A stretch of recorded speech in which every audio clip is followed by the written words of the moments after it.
yes, I'd finally gotten to 39 weeks and I was excited.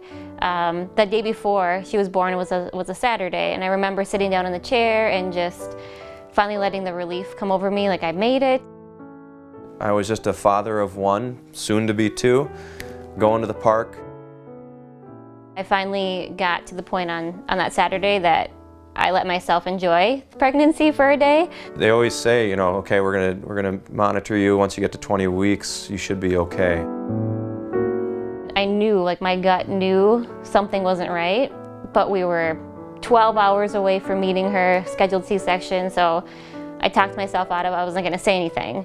So I came out to the living room, and I was folding laundry actually, and Chris was watching a football game, and all of a sudden I just blurted out, I haven't felt a baby kick. I was in complete shock when they told us the news that their baby had no fetal heartbeat.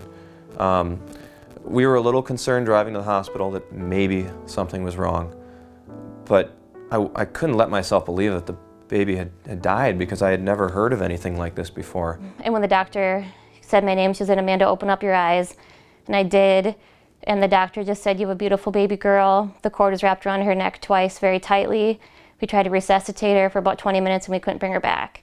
And at that point, I have this incision, this oxygen mask on my face, and I just start bawling. When you're at the hospital and they deliver this news, you're just trying to get a grasp for anything. One of the things that puzzles me about this situation is that as we take care of patients in the latter part of pregnancy, that we don't talk at all about the risk of stillbirth. And I think the main reason for that is that the general opinion in the medical community is that we can't prevent it. And we know that women worry anyway, so why worry her additionally about something that we can't do anything to prevent? And that, I think, was my attitude when I was in my early years of practice. But now, knowing what I know, that the risk does increase as a function of gestational age, and that there's an intervention that could be applied, which is delivery sooner rather than later, it seems to me that I'm kind of obligated to talk about that and give women the choice.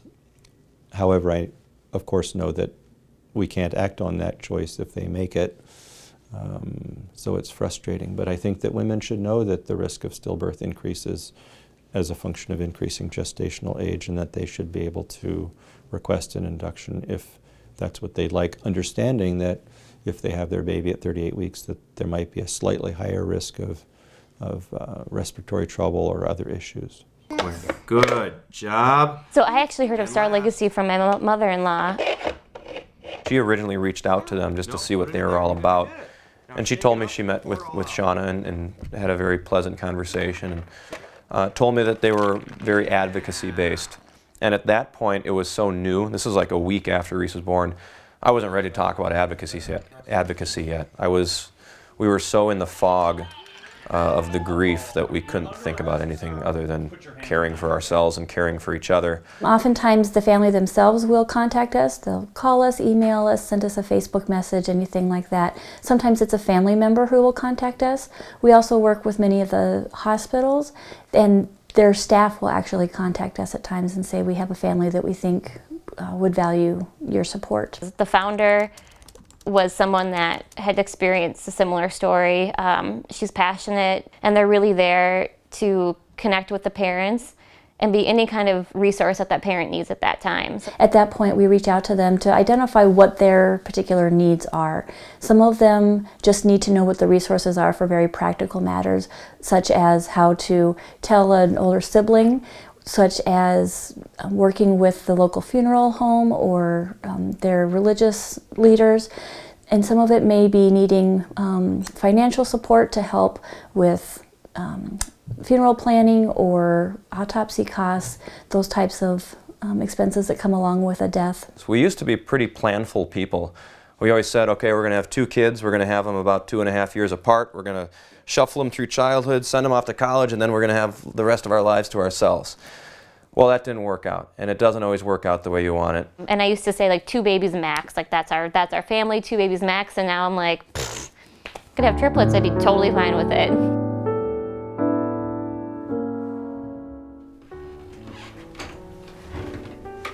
You say happy birthday, Reese? every Sunday at 4:47 when she was born, we light the candle. And we just feel like that's a really great way to honor her. And also at her funeral, we had everybody light a candle. So like the room was dim, and then we had the candle lit, everybody lighting candles, so the room lit up. And we felt like Reese brought us all together at that time. And she lit up. I mean, she gave us a purpose. That light just, it gives us something physical to hang on to. Like that is her. And we all come together for that one moment to think of her.